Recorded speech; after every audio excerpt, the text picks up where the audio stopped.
Mais la rue, c'est là, moi, ça revient. Non, je l'ai pas vu. Elle y est. Ouais, je pense que j'ai pas cherché, mais... On est en Lucien qui m'en parle, personne. Non.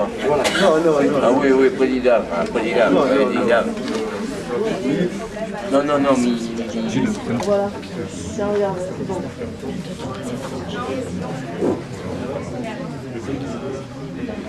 Oui, bonsoir tout le monde. Déjà, la première question, est-ce qu'on m'entend bien? Est-ce que c'est beau? Oui.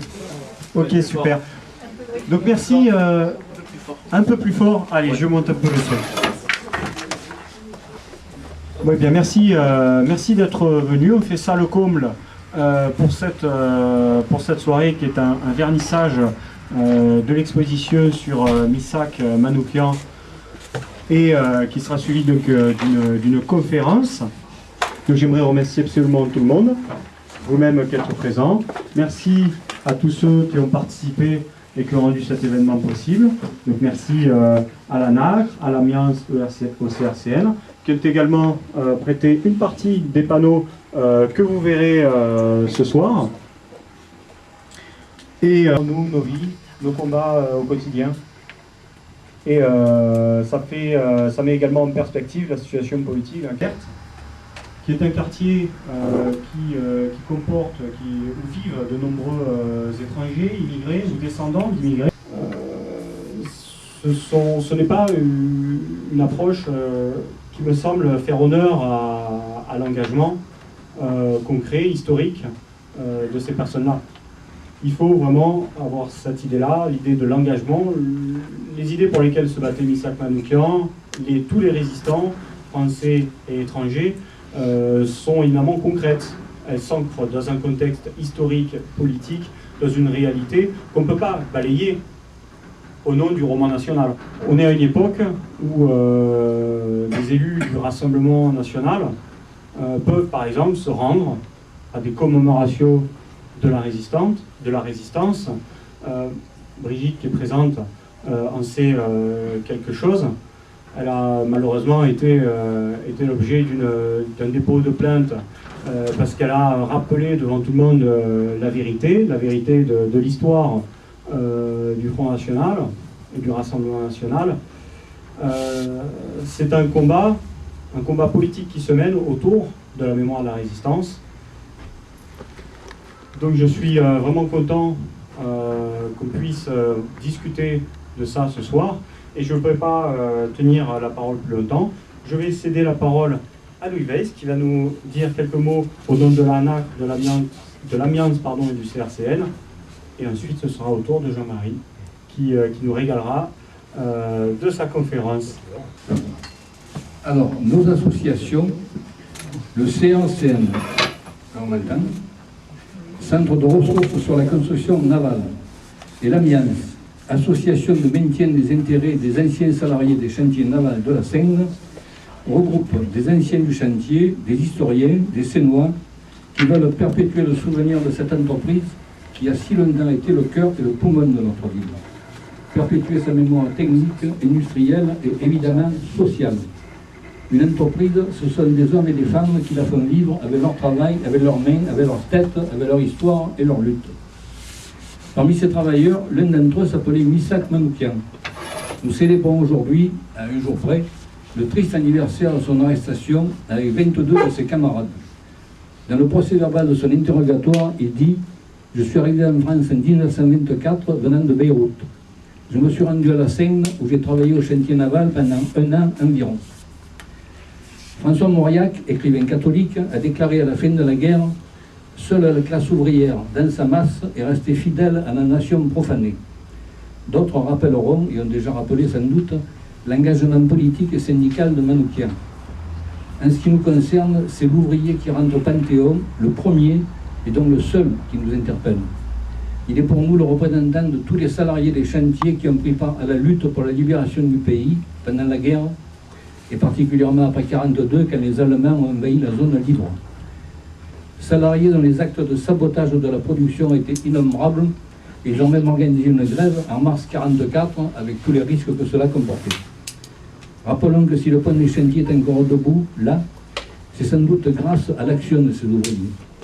Et que si le chantier a pu se reconstruire après la guerre, c'est toujours grâce à eux. Et rappelons également que la ville, grâce à l'action de sa population, a été décorée de la croix de guerre avec étoile de vermeil. Et enfin que sur le site des chantiers, grâce à l'action de l'Amiens et de la Nacre, il y a une stèle qui rappelle la résistance avec 2 noms, ceux d'un ouvrier Manouchian et d'un cadre Vessière, colonel Robert dans la résistance. Manouchian a été arrêté avec 22 autres résistants, de nationalités diverses, arméniens, polonais, hongrois, espagnols, roumains, 3 Français, 5 Italiens, unis par leur lutte pour la liberté. Au chantier naval aussi, les nationalités étaient diverses et variées, avec une nette dominante italienne. Mais eux aussi étaient unis par la volonté de bien faire, par la volonté de sauver l'entreprise, et ce, à plusieurs reprises, par la volonté d'assurer l'avenir de leur famille, animés quelque part de cet esprit de résistance qui animait Missak Manouchian et son épouse Mélinée. En 1971, un film italien réalisé par Elio Petri, avec l'acteur Gian Maria Volonte, obtenait la Palme d'Or à Cannes. Son titre était « La classe ouvrière va au paradis ». Pour paraphraser, nous pouvons dire aujourd'hui qu'à travers Manouchian et son épouse Mélinée, enfin, la classe ouvrière va au Panthéon. Et à travers lui, c'est une parcelle, aussi infime soit-elle, de notre ville et de son chantier naval qui rentre avec lui et son épouse. Merci Missak, merci Mélinée.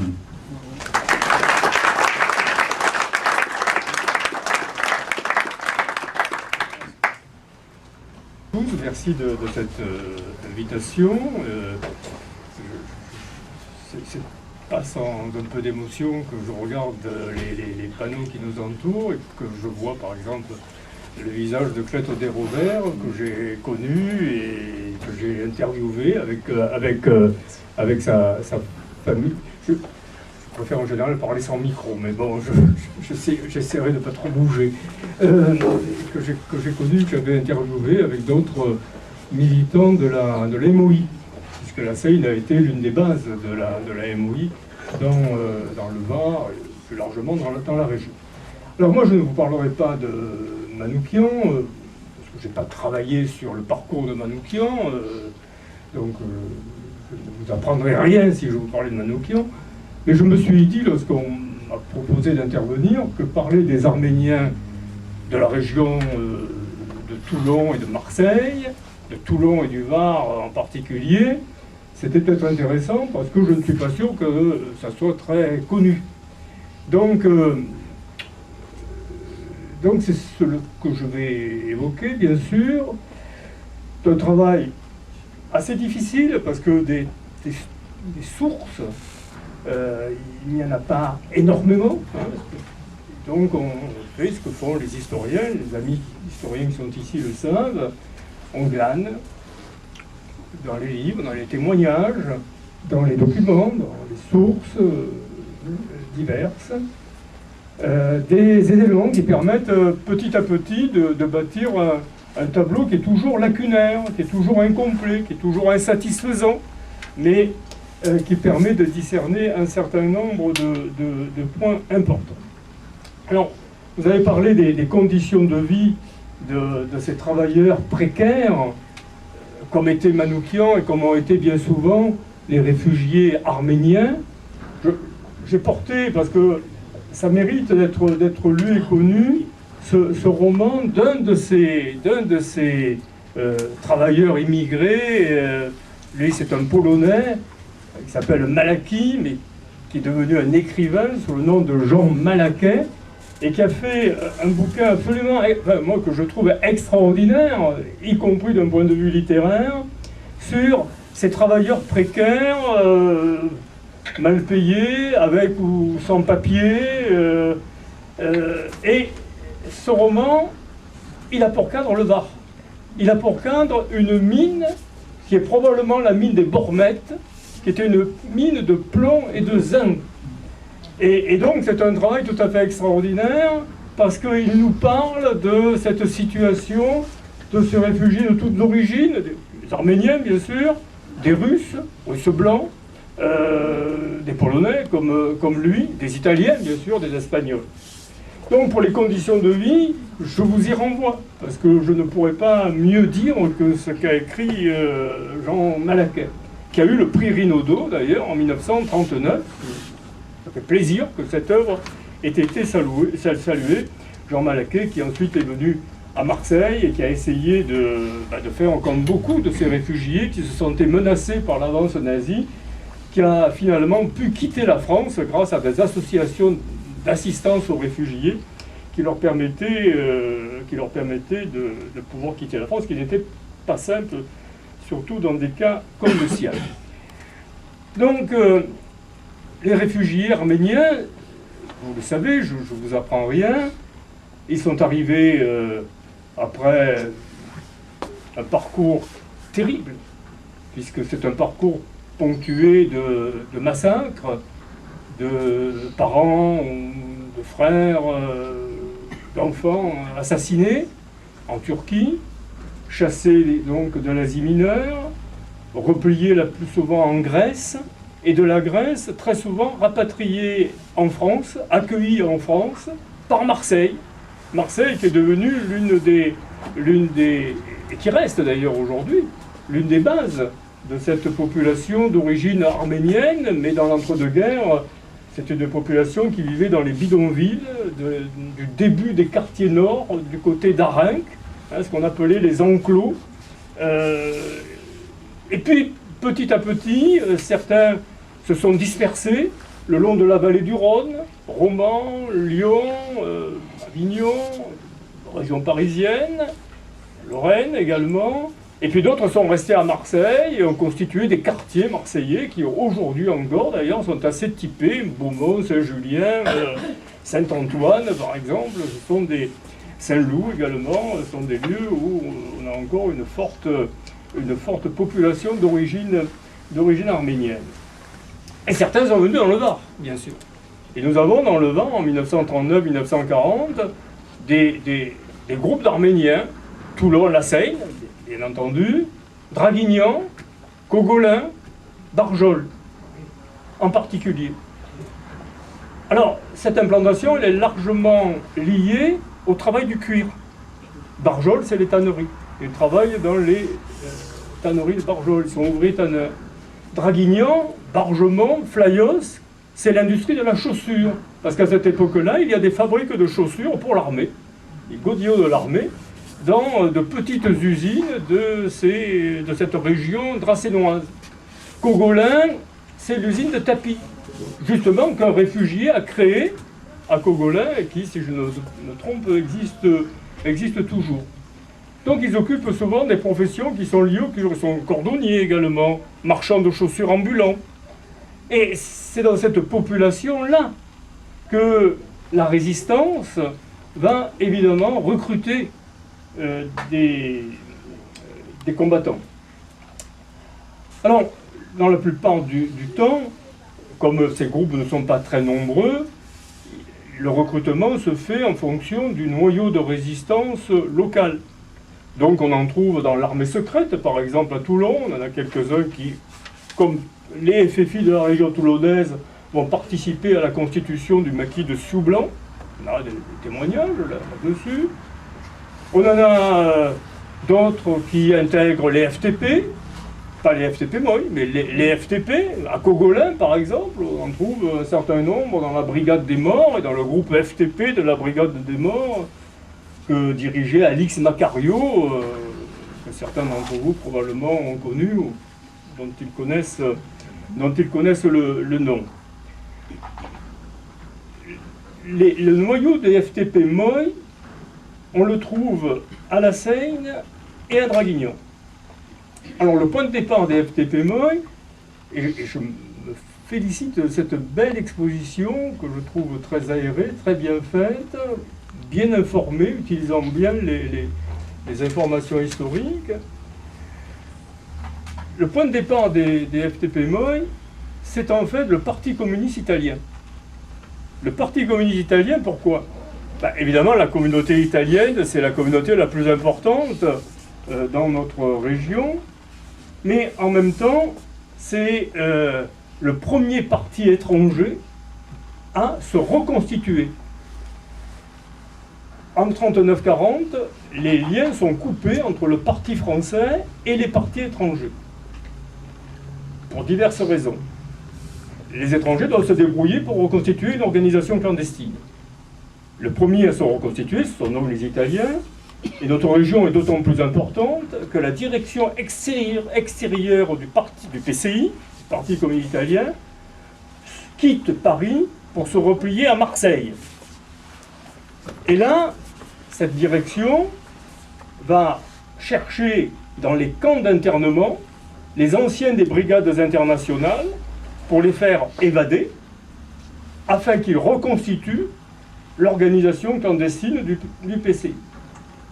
Et pour le Var, nous sommes, d'un point de vue historique, tout à fait privilégiés. Parce que celui que la direction du parti va chercher au camp des Milles, c'est Giuliano Pagetta, qui est cité dans l'exposition. Et Giuliano Pagetta, c'est une des noms évidemment qui marque l'histoire du Parti communiste italien. Giancarlo, Giuliano ont été des dirigeants. Et Giuliano reçoit l'ordre de s'évader des Milles, on s'évade facilement du camp des Mines, pour venir reconstituer le Parti communiste italien dans le Var, à partir de Saint-Tropez, Hyères-la-Londe, La Seyne, Draguignan, Toulon. Et il a écrit un témoignage, ce qui est rarissime. On a beaucoup de témoignages, si vous voulez, sur la période de la fin de la guerre, 43-44, mais sur le tout début, 41-42, c'est très rare. Et en plus, c'est très rare parce que c'est un témoignage sans langue de bois. C'est-à-dire un témoignage vrai, de militants, mais vrai, sans cacher les problèmes qu'ils rencontrent, bien entendu. Et donc, Pagetta nous raconte dans un ouvrage qui s'appelle Douce France, mais qui est un ouvrage en italien qui n'a jamais été traduit malheureusement en français. Les tentatives que j'ai pu contribuer ont échoué sur ce plan. Il raconte comment il reconstitue les noyaux du parti avec très vite un problème, ou plutôt un double problème. C'est que, d'une part, les Italiens, les jeunes Italiens qu'il amène au parti, bien souvent ils sont naturalisés, et lui, Pagetta, veut envoyer de jeunes Italiens en Italie pour combattre le fascisme. Or, il se trouve avec des jeunes qui n'ont aucune envie d'aller en Italie, ils veulent se battre dans ce qui est devenu leur pays. Donc, premier problème. Et le deuxième problème, c'est qu'il n'y a pas que des Italiens. Il y a notamment des Juifs d'Europe centrale, des gens qui viennent des Balkans, des Arméniens, qui sont en contact avec ces Italiens déjà engagés de sensibilité communiste ou de sensibilité socialiste, enfin de toute façon, prêts à s'engager dans la lutte résistante. Et donc, qu'est-ce qu'il faut en faire? Ce qu'il faut en faire, on va en faire la MOI. On va en faire la main-d'œuvre immigrée. Il sera évidemment composite. On n'est pas comme à Marseille ou à Paris, on n'aura pas de groupe de langue spécifique. Mais les groupes MOI vont rassembler des gens de diverses origines, italiens surtout, bien sûr, mais espagnols, arméniens, etc. Et donc, les militants de Draguignan, les militants de Barjol, les militants de La Seyne passent du PCI à la MOI, avec une branche armée, vous le savez, qui est les FTP-MOI, et tout ça se passe entre 1942 et 1943. Les Italiens, dans le passage au FTP-MOI, jouent un rôle essentiel, grâce à l'expérience de la guerre d'Espagne, et parce parce qu'en même temps, ils sont les plus nombreux. Et là aussi, je suis très heureux de voir qu'on cite un personnage qui est peu connu, pas assez connu dans l'histoire de la résistance, qui est Elio Barontini, qui est le patron militaire des FTP Moy, d'abord dans la région marseillaise, et qui lance par conséquent les actions de guérilla, on dira de guérilla urbaine, c'est un peu exagéré, mais enfin, vous voyez ce que je veux dire, attentat, sabotage, et la réussite de Barontini à Marseille, dans la région marseillaise, fait qu'il va monter dans la zone, il va devenir le patron militaire des FTP Moy pour la zone sud, et la réussite de Barontini est telle qu'à un moment donné, comme la plupart de ces militants italiens,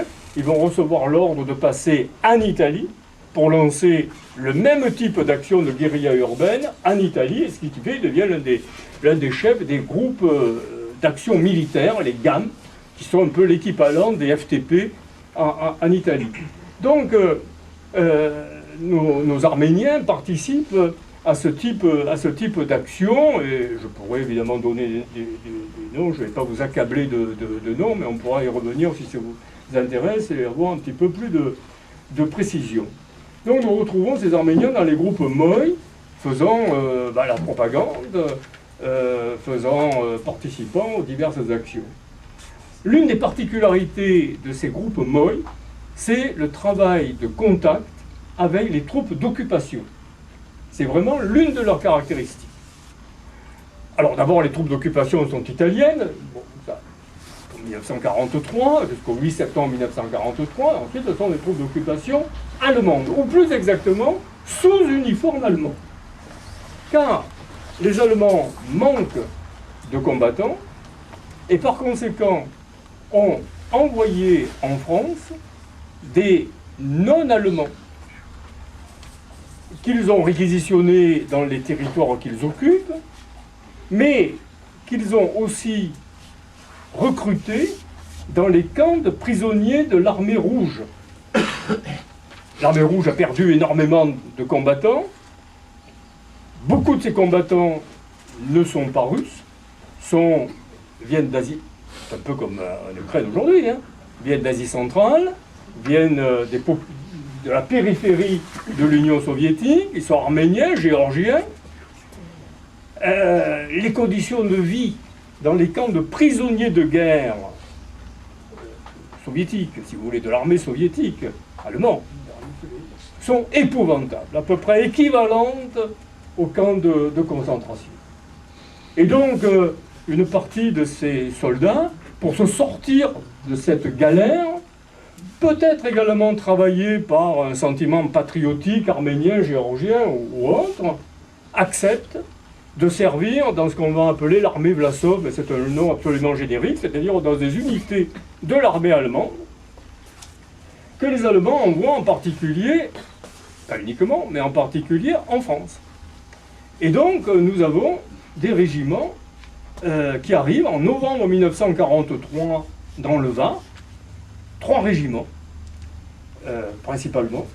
Le Var est occupé par une division allemande qui s'appelle la 242e division d'infanterie allemande, dont le poste de commandement est à Brignoles. Et cette division allemande reçoit des régiments de ce qu'on appelle l'Ostlégion, les légionnaires de l'Est. Un premier régiment est envoyé dans le golfe de Saint-Tropez. Il est de formation azérie, azerbaïdjanaise. Son poste de commandement est à la Croix-Valmer. Un deuxième régiment, qui est d'ailleurs le premier arrivé, il arrive au début novembre 1943, est basé à Hyères, à Costebelle, sur la colline de Costebelle. Lui, il est arménien. Le PC de la division est à La Valette. Et un troisième régiment est envoyé à Borne et à son poste de commandement au Rayol Canadel. Rayol Canadel et au Cap Nègre. Donc, 3 régiments qui sont, vous le constatez, dans une zone stratégique absolument essentielle, puisque ce sera en grande partie la zone du débarquement du 15 août. Or, on a un témoignage, mais on peut considérer que ce témoignage, même s'il est unique, il n'est pas faux. Un témoignage qui concerne hier, où on nous dit que, à peine arrivés à hier, ces Arméniens essayent d'avoir des contacts avec la population en leur disant « nous, pas allemands ». Nous, pas allemands. Donc, ça veut dire que l'ardeur combative de ces troupes est une ardeur extrêmement relative. Bien entendu, les Arméniens qui se trouvent ailleurs, les Arméniens qui se trouvent à Kogolin, soit spontanément, soit par décision du groupe de résistance FTP au côté de Kogolin ou armée secrète du côté de hier, prennent contact, parlent, bien entendu, avec ces combattants, puisque l'un des particularités de l'Allemagne, c'est d'essayer de les démoraliser, essayer d'en faire déserter en particulier. Et ce travail, qui n'est pas très connu, porte tout à fait ses fruits. Porte tout à fait ses fruits. La chose la plus extraordinaire, c'est ce qui se passe autour du 14 juillet 1944. Ces contacts avec les troupes arméniennes, évidemment, ils n'ont pas échappé à la direction des FTP, direction régionale des FTP-MOL. Donc, au fil des mois, la direction régionale a pris ces contacts en main, avec un souci, comment utiliser ces soldats et leur armement, car eux, ils ont des armes. Et donc, la direction régionale des FTP-MOI, direction régionale qui n'est pas composée d'Arméniens, il y a un Roumain en particulier, Florescu, dont je vais reparler, il y a un Yougoslave, un Bulgare également. Cette direction régionale entend les faire déserter en masse le régime arménien qui se trouve au Radio-Canadel et à Borne. Et les choses vont très loin, très loin. Il est prévu que les déserteurs partiront, prendront des véhicules et partiront à La Roquebrussanne. Alors pourquoi La Roquebrussanne? Parce que à La Roquebrussanne, dans la colline de La Loube, vous connaissez La Roquebrussanne, c'est cette commune rocheuse qui domine la plaine de Brignoles, si vous voulez. Dans cette colline de La Loube, s'était installé, en 1943, pendant l'occupation italienne, un groupe d'anciens des brigades internationales qui avaient été internés au camp des mines, en instance de départ, puis le départ, je ne reviens pas sur l'histoire du camp des Milles, c'est autre chose, mais le camp des Milles servait pour les internés qui voulaient partir à l'étranger. Bon. Ces communistes voulaient partir en Union soviétique, mais avec la guerre à l'Est, évidemment, ça n'a pas été possible. Donc ils sont restés au camp des Milles. Puis à un moment donné, le camp des Milles a fermé. Donc on les a envoyés dans ce qu'on appelle un groupement de travailleurs étrangers, c'est-à-dire une espèce de camp semi-gardé, en réalité, où on les emploie à faire du bûcheronnage et du charbon de bois. Leur chef, c'est Ivan Tenev, qui est un Bulgare, qui aura ensuite une carrière politique en Bulgarie après la libération, quand il reviendra chez lui. Et Ivan Tenev fait partie, alors ces hommes font du bûcheronnage jusqu'au moment où on leur dit, ça y est, fini, vous passez dans la clandestinité et vous vous lancez dans la guérilla urbaine, et ils font la guérilla urbaine à Toulon, dans la région toulonnaise.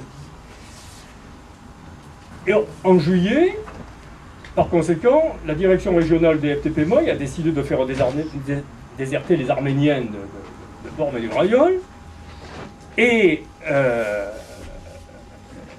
a choisi, comme je le disais, La Loube comme point de stationnement au moins provisoire, parce que le groupe de Tenev, le groupe FTP-MOI de Tenev, à ce moment-là, a quitté Toulon.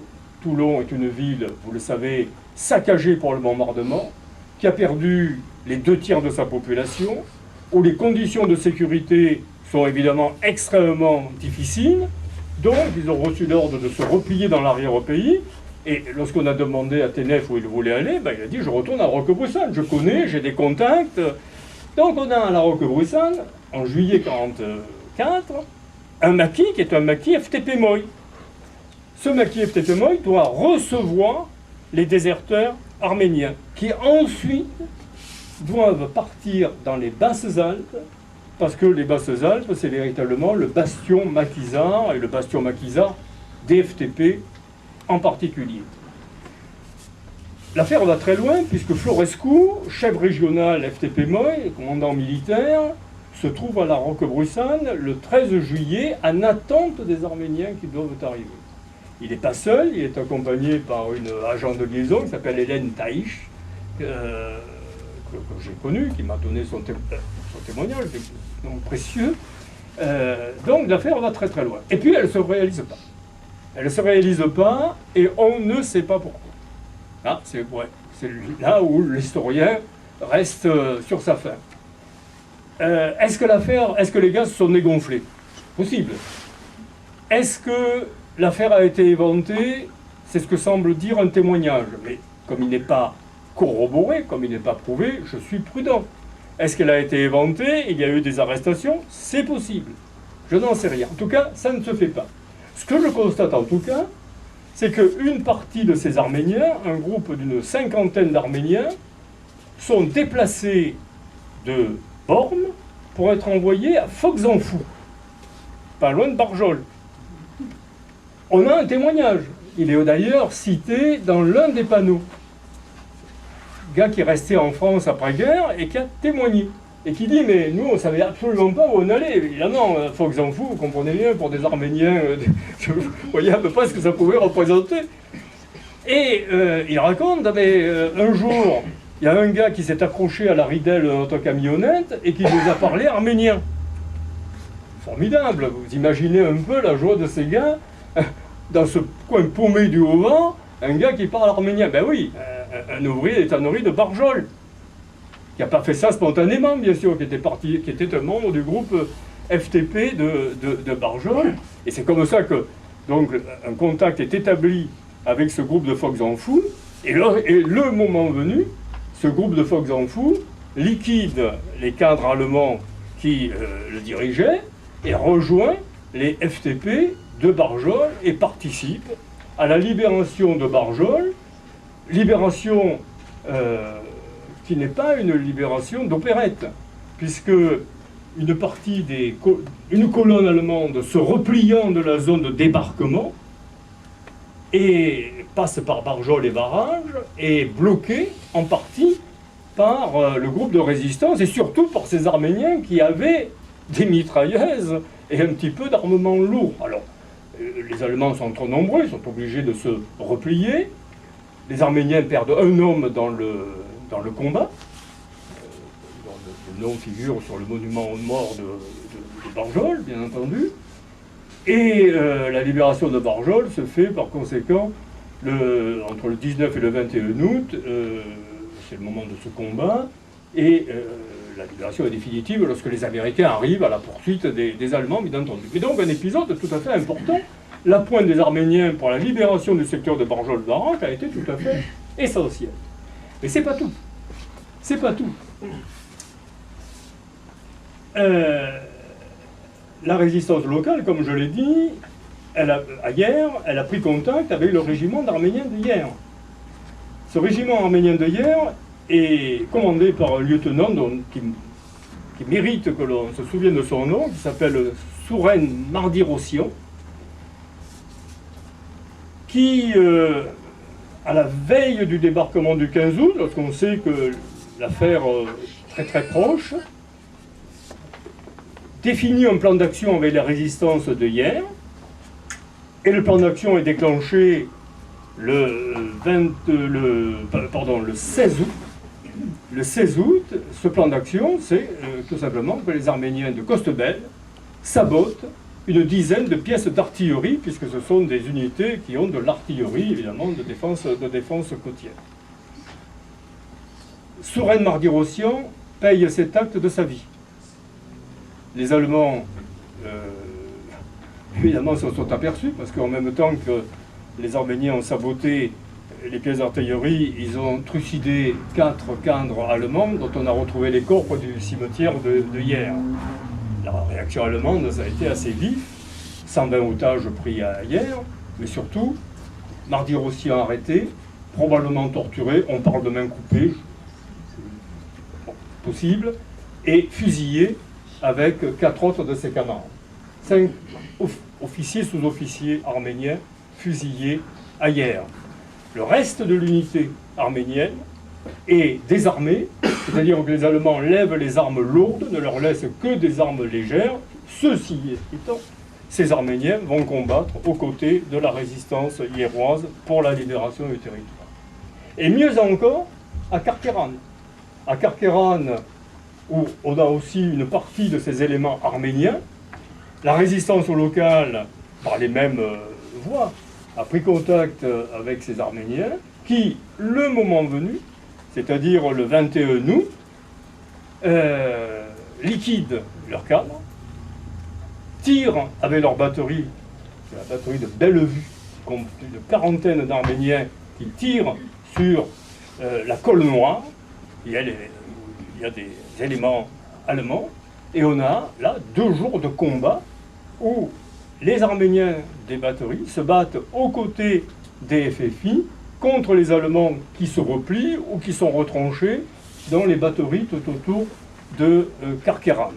C'est donc un épisode tout à fait important de la libération qui a été fait avec ces Arméniens grâce au contact pris notamment par des résistants arméniens avec ces soldats, en accord bien entendu avec la résistance locale. Voilà ce que l'on peut dire de la participation des Arméniens à la libération. J'ajoute autre chose. Vous le savez, le Royal Canadien Born, c'est dans la zone de débarquement. Je n'ai jamais lu que les combats que les troupes d'occupation ont opposés aux forces débarquées aient été considérables.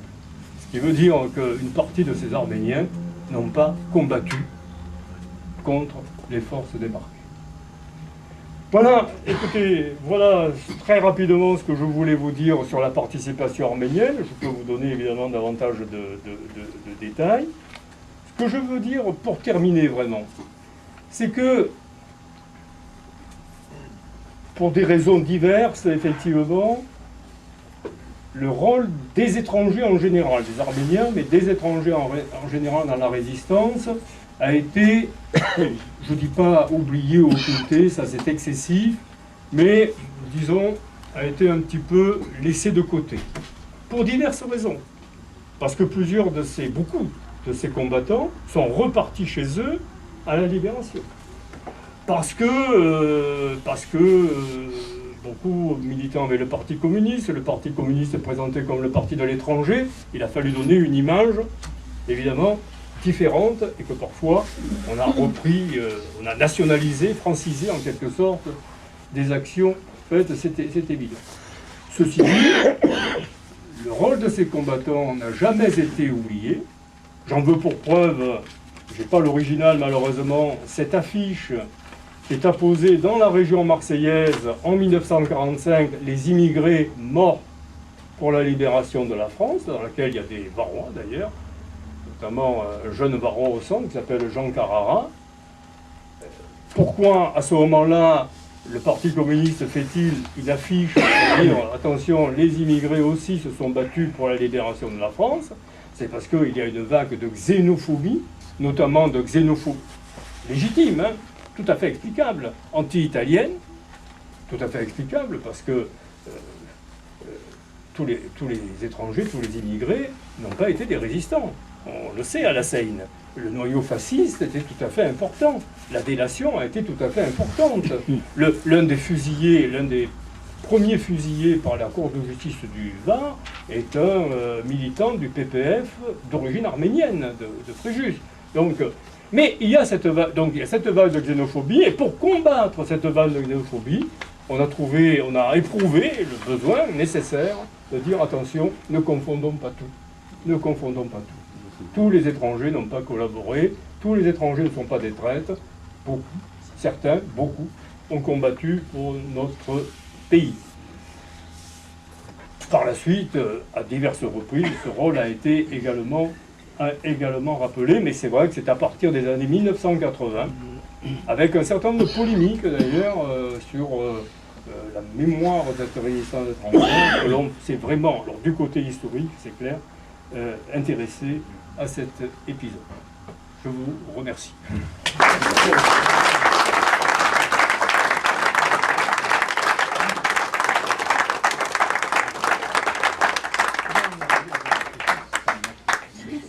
C'est parce que j'y vois pas. Bien, merci beaucoup Jean-Marie, c'était passionnant, je crois que tout le monde a adoré. Bon, une chose qui est très intéressante, c'est que quand on parle d'histoire, souvent on parle de l'histoire en général, mais là on parle d'histoire locale, alors ça parle d'un endroit qu'on connaît et qu'on peut se représenter. Et ça c'est vraiment passionnant. C'est bien l'intérêt de la chose, si vous voulez. L'histoire locale n'est pas déconnectée d'une histoire générale. Mais c'est vrai qu'ancrer l'histoire dans la réalité des lieux, c'est tout à fait essentiel. Et j'ai toujours regretté pour ma part en tant qu'enseignant qu'il n'y ait pas systématiquement une part d'histoire locale dans les enseignements. Que cet aspect-là soit totalement négligé. On va passer la parole à la salle. Vous allez pouvoir échanger directement avec Jean-Marie. Alors, s'il y a quelqu'un qui veut prendre le micro, et on le fait voler dans la salle. C'est écrit en fait dans une langue, il appelle ça les javanais, parce que c'est une espèce de sabir qui mêle à la fois les patois italiens, le polonais, c'est vraiment, et le livre est écrit dans cette langue et qui nous fait vraiment comprendre comment ces gens venant d'un tas d'endroits d'Europe et même de plus loin pouvaient se comprendre. Et je voulais préciser que ce livre figure dans les collections des bibliothèques de la Seine. Très bien. Oui, alors il ressemble à du Céline.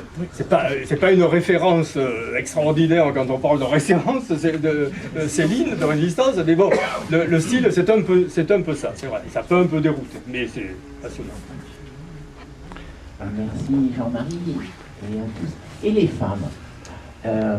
Alors, très complément et absolument pas polémique. Moi, je me souviens d'une rencontre avec une cadre du maquis et de la résistance hiéroise, quand j'étais tout jeune et elle était déjà ancienne, qui me racontait que leur action était aussi une démoralisation des Allemands, des revendications très concrètes, par exemple, sur les tickets de pain.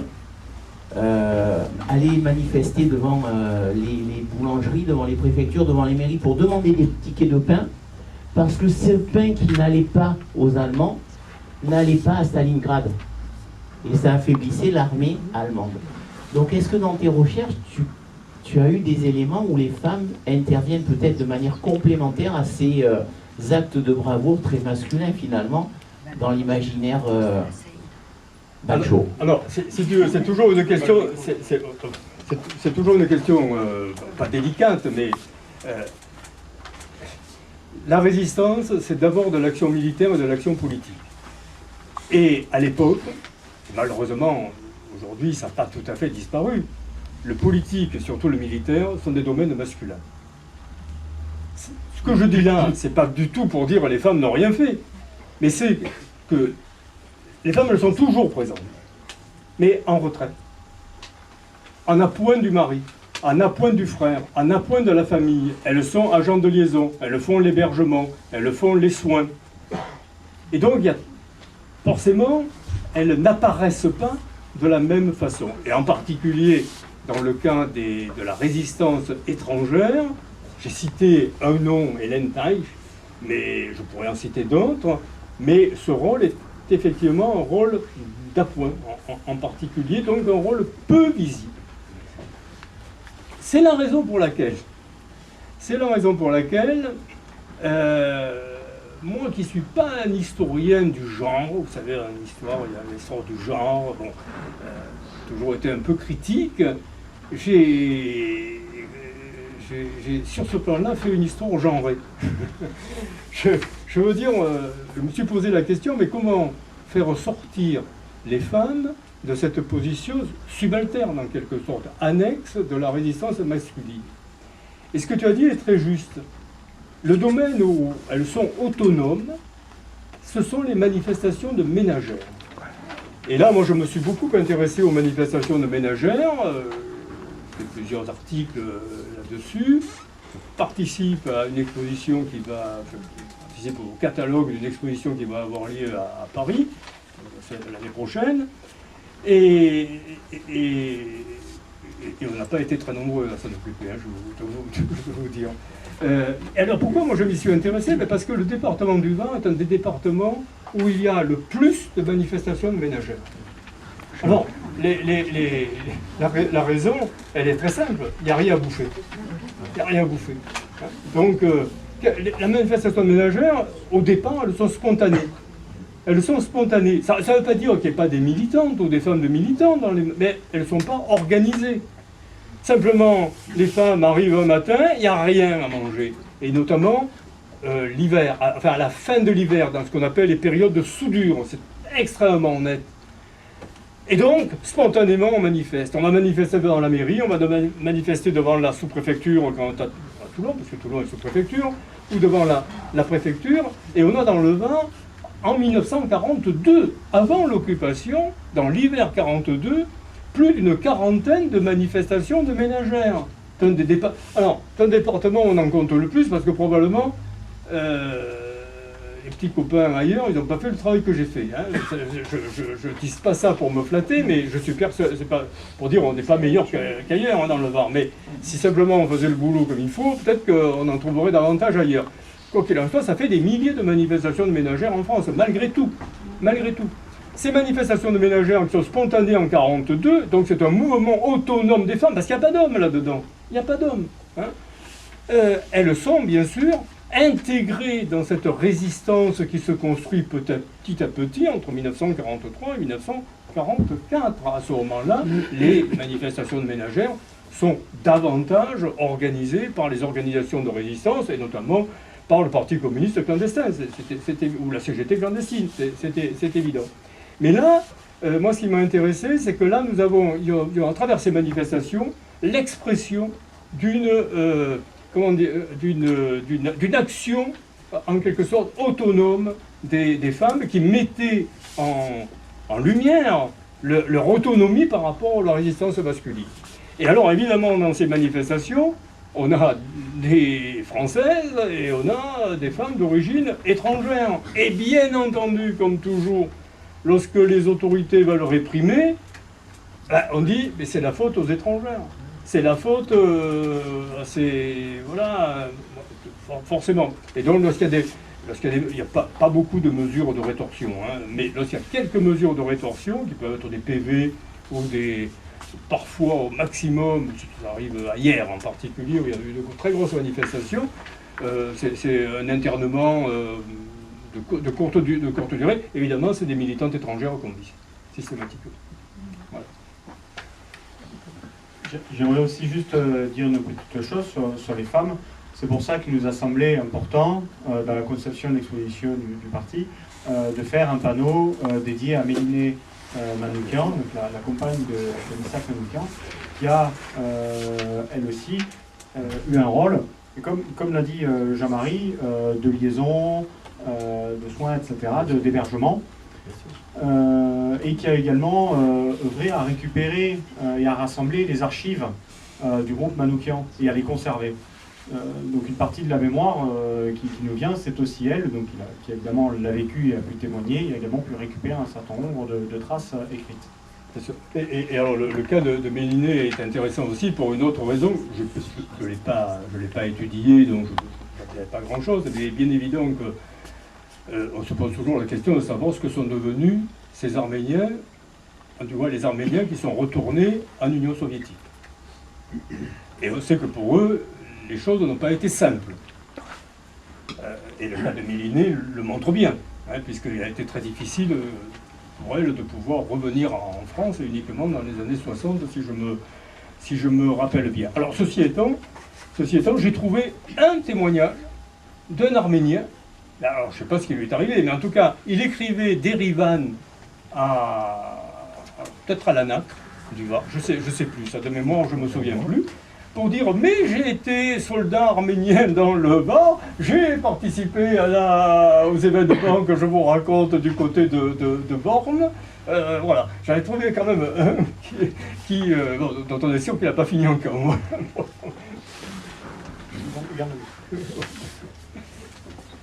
Et donc, moi, c'était simplement pour signaler que dans le groupe Manoukian, il y avait quand même une femme.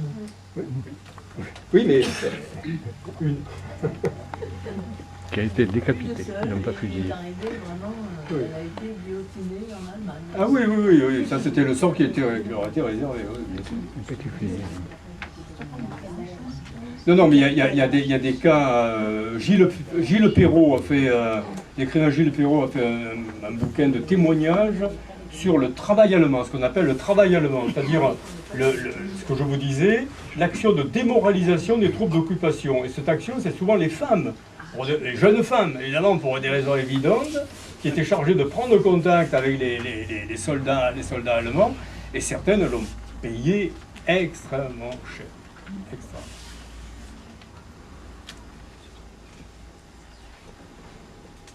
D'origine. Tandis que de Rovère, il y avait son frère aussi, Alceste. Alceste, pour le faire en parler, c'est Merci quoi la beaucoup manière. pour la qualité de l'intervention, Jean-Marie. J'ai une simple question. Quand on a réalisé l'exposition, on s'est demandé, lorsque les FTP-MOI n'étaient pas constitués d'étrangers, enfin, c'était pas des groupes de langues homogènes, du coup, qu'il y avait vraiment une diversité culturelle qui était représentée. Question très pratique, mais comment est-ce qu'ils communiquaient entre eux?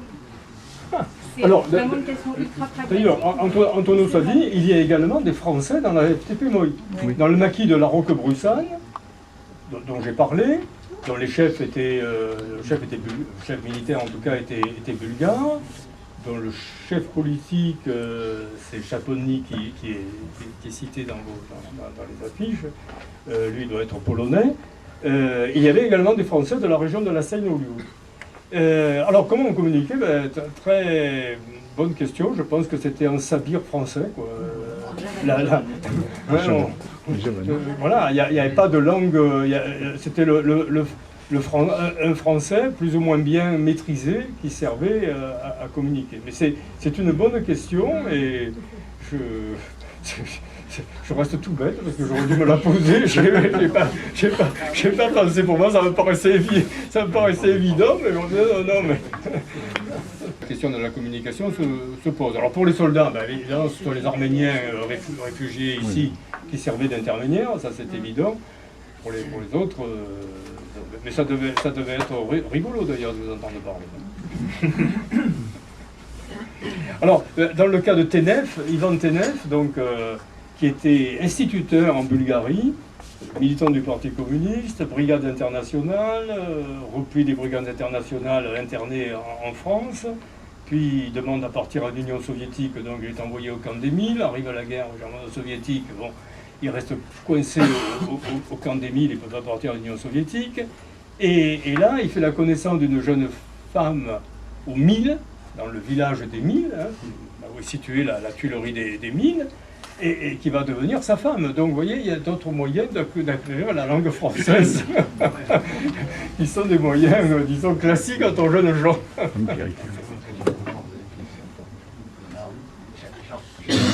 Tu es là et que j'ose. J'ai toujours été frappé par la jeunesse de ceux qui sont finalement, qui prennent la main, qui ont le courage de s'investir. Et en posant cette question, on m'a dit, mais les vieux militants, les militants aguerris, les communistes encartés qui étaient connus, les syndicalistes, ils étaient à Signes. Ils avaient été mis en prison, et donc une difficulté pour ceux qui étaient avant-guerre plus visibles, de pouvoir à ce moment-là rentrer en résistance parce qu'emprisonnés à tel ou tel endroit, comme par exemple, et sans vouloir leur rendre preuve, on peut leur rendre hommage, les députés communistes qui sont en Algérie, ils ne peuvent pas résister puisqu'ils sont en prison. Donc est-ce qu'il y a cet emprisonnement on va dire des vieux, des trentenaires, des quadragénaires, des quinquagénaires qu'on ne retrouve pas dans ces images de la résistance? Alors, Il y a plusieurs choses. La première des choses, n'oublions jamais qu'il y a 1 million d'adultes, 1,5 million d'adultes sont prisonniers de guerre en Allemagne. Ça, c'est énorme. Des hommes aguerris, donc. Des hommes faits, quoi. Donc tu as toute une tranche générationnelle qui est absente.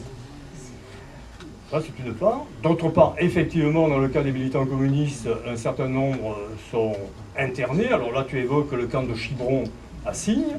C'est le camp qui est ouvert en juillet 40, mais il ferme en février 41. Donc c'est une période de l'internement des militants communistes. C'est une période relativement courte.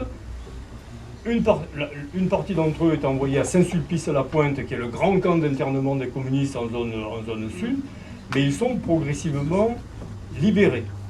Progressivement libérés dans des conditions diverses et variées. C'est un autre problème dont je pourrais vous parler, mais c'est pas le sujet. Donc en général, ils reviennent. Alors, que certains d'entre eux aient été vaccinés et hésitent à s'engager, oui, on en voit des cas, mais beaucoup continuent à militer, notamment dans les FTP. Il y a de très grosses évasions en 1943 et qui rejoignent les maquis FTP.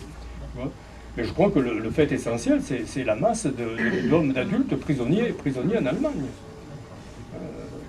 Ça, c'est sûr. Mais c'est vrai aussi que les résistants sont jeunes. Quelqu'un qui a 30 ans, c'est un vieux dans la résistance.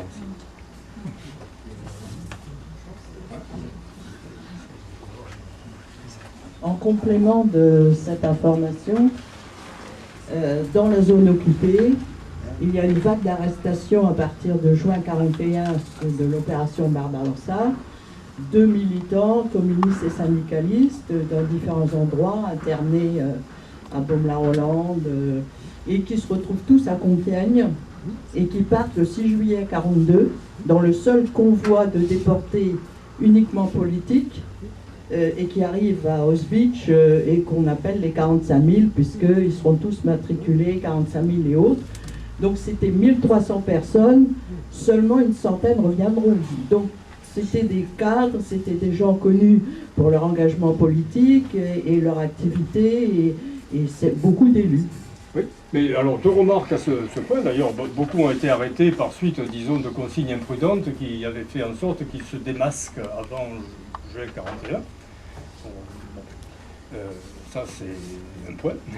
La deuxième remarque, c'est que ça pose en région parisienne d'énormes problèmes lorsque les FTP sont constitués. C'est un peu le cas à Marseille aussi. Parce que des FTP français, il n'y en a pas tant que ça, prêts à combattre en tout cas, d'où les FTP Moy, d'où le groupe Manoukian et ce mauvais procès qu'on fait à l'organisation en disant mais vous les avez condamnés. Condamnés, il n'y avait pas grand monde pour se battre comme ils pouvaient le faire. Et donc, mais parce qu'ils étaient extrêmement isolés. Les FTP Moy à Paris, en région parisienne, sont extrêmement isolés. Le cas de Marseille, c'est à peu près pareil d'ailleurs. Marseille, Alors Marseille, pour des raisons autres, j'ai l'impression, mais là aussi c'est une impression, c'est une hypothèse, que l'organisation clandestine communiste a misé à Marseille sur la CGT, qui est très puissante, avec des extensions d'ailleurs jusqu'ici. Il y a une organisation interrégionale CGT qui est très puissante et que par conséquent, on n'a pas voulu lâcher ses militants pour les envoyer au FTP, ce qui aurait dû être le cas. Ce qui fait que les FTP à Marseille sont faibles. Alors, vous y ajoutez la répression par-dessus. Et donc, les FTP Moy vont jouer à Marseille un rôle tout à fait important dans la libération de la ville, avec ce paradoxe, mais l'expo le montre, c'est que le patron militaire des FTP Moy, donc l'un des principaux groupes qui a libéré Marseille, le centre de Marseille, avant même que les troupes françaises n'arrivent, c'est un Allemand, qui s'appelle Max Brinks, qui est un militant parti communiste allemand, ancienne brigade internationale, bien sûr. Marseille c'était aussi le centre, c'était la direction du parti communiste allemand clandestin, c'était en grande partie à Marseille. Donc, paradoxalement, c'est un Allemand qui est l'un des grands libérateurs de Marseille, en tout cas de la préfecture. Ah ben j'ai plus. La bonne est finie. Rebondir sur un sujet qui est abordé.